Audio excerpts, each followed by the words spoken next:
Hi friends, இன்றைக்கி நான் உங்களுக்கு செஞ்சு காணிக்க போகிறது கோதுமை மாவு வச்சு பண்ணக்கூடிய ஒரு சாஃப்ட் டபுள் சாக்லேட் மஃபின். வாங்க எப்படி பண்ணுறதுன்னு பார்த்துடலாம். ஃபஸ்ட்டு இன்க்ரீடியன்ட்ஸ் எல்லாம் மெஷர் பண்ணி எடுத்துருங்க. அவ்வளோ மெஷர்மெண்ட்ஸுமே கீழே டிஸ்கிரிப்ஷனில் ஒரு லிங்க் கொடுக்குறேன். அந்த பிளாக் போஸ்ட்டில் உங்களுக்கு டிப்ஸ் அண்ட் ட்ரிக்ஸோடு இருக்குது. ஃபஸ்ட்டு வெட் இன்க்ரீடியன்ட்ஸ்க்கு முட்டை, தயிர், எண்ணெய், பால், வெண்ணிலா எசன்ஸ் இவ்வளோத்தையும் ஆட் பண்ணி நல்லா மிக்ஸ் பண்ணி ஓரத்தில் எடுத்து வச்சுருங்க.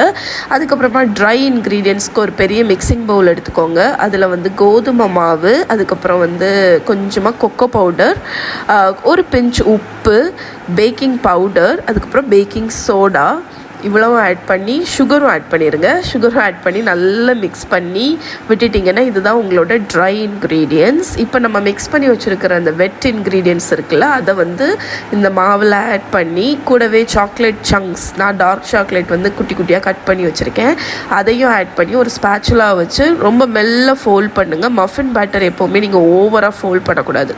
அது நல்லா கம்பைன் ஆனதுக்கப்புறம் ஒரு மஃபின் ட்ரேயில் லைனர்ஸ் போட்டு வச்சுருக்கேன். ஐஸ்கிரீம் ஸ்கூப் எப்போவுமே மஃபின் கப் கேக் எல்லாத்தையும் ஸ்கூப் பண்ணி போடுறதுக்கு வசதியாக இருக்கும்.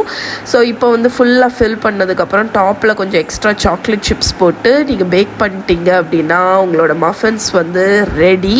ஸோ இந்த பர்டிகுலர் ரெசிபி ஆல்டர்னேட்டிவ்ஸ், அதுக்கப்புறம் உங்களுக்கு நீங்கள் என்னெல்லாம் சப்ஸ்டிடியூட் பண்ணலாம் அப்படிங்கிற விஷயம் நான் உங்களுக்கு பிளாக் போஸ்ட்டில் டீட்டெயிலாக எழுதியிருக்கேன். கீழே லிங்க் இருக்குது. ஸோ அவனில் வச்சு பேக் பண்ணுங்கள். நான் என்னோடய அகாரோ ஓடிஜி அவன் தான் யூஸ் பண்ணுறேன். இந்த அவனோட லிங்க்குமே கீழே ப்ரொவைட் பண்ணுறேன், செக் பண்ணிக்கோங்க. ஸோ இங்கே பாருங்கள், நம்மளோட மஃபின் எவ்வளோ ஃப்ளஃபியாக மாய்ஸ்டாக இருக்குன்னு. கோதுமை மாவு வச்சு பண்ணது அப்படிங்கிறது நம்பவே முடியாது, அவ்வளோ மாய்ஸ்டாக இருக்கும்.